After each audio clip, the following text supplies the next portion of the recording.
Hello, we're back again to discuss the third type of church government today, and that is congregationalism. Congregationalism, as the name implies, is ruled by the congregation. That the congregation is the church, and the local church is the church in form and in function. Full disclosure, I'm a Congregationalist.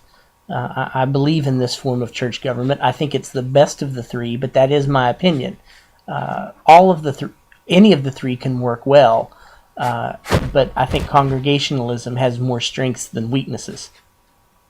Of course, it has its origins in the New Testament too, and in the idea of the priesthood of the believer.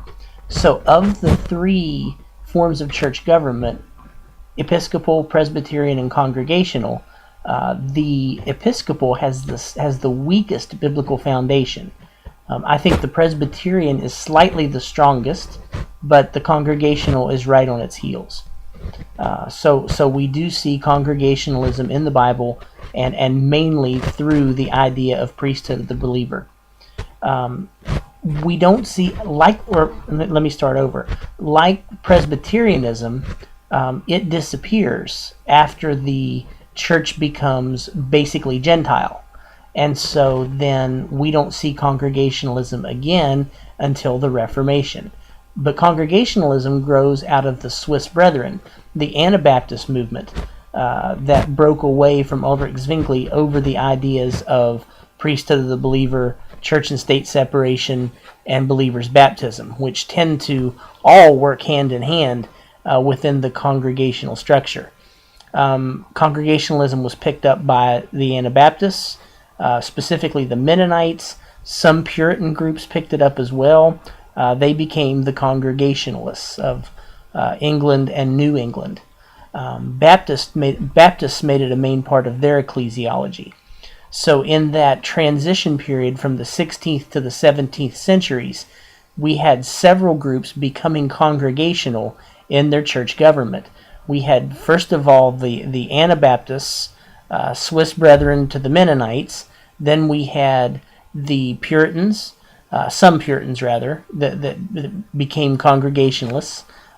We had the Baptists, and the Baptists have really been the standard bearers of congregational polity.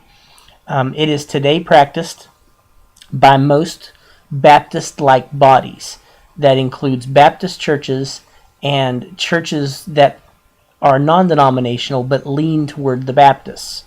Evangelical Free Church does it. A lot of Pentecostal groups are congregational. So it's Baptists and like-minded smattering across the rest of Protestantism. So what are the strengths of Congregationalism? It has biblical support, especially in some of the decisions of the Old Testament and New Testament, where things were taken to the congregation as a whole.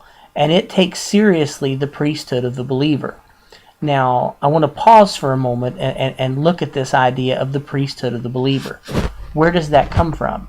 It comes from the idea that all Christians are in Christ. That nobody who is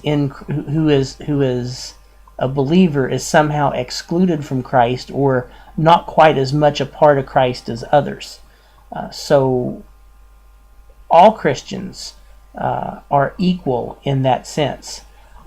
So then the other two forms of church government, Episcopal and Presbyterian, don't take this quite as seriously, because Episcopal has a top-down leadership structure that stratifies the church into the clergy and the laity.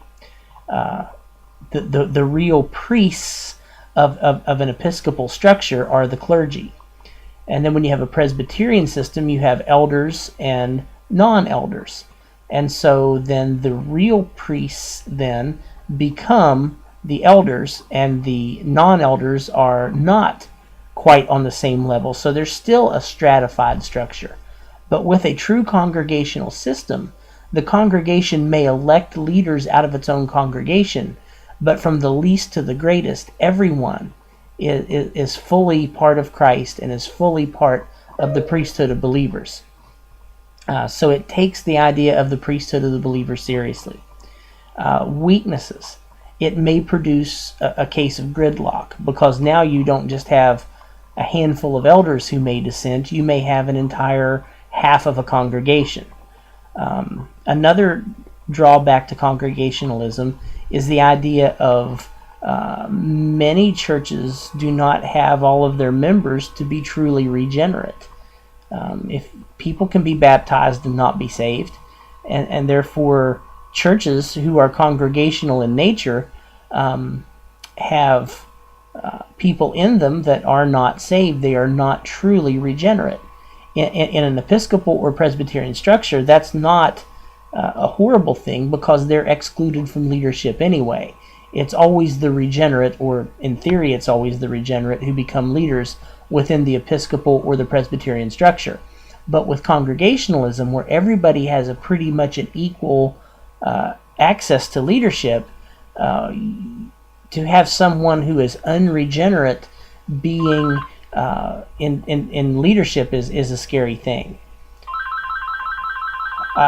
My phone's ringing. I'll have to answer that in a moment. To evaluate, it is democratic, but does it allow the people who are truly spiritually gifted to lead?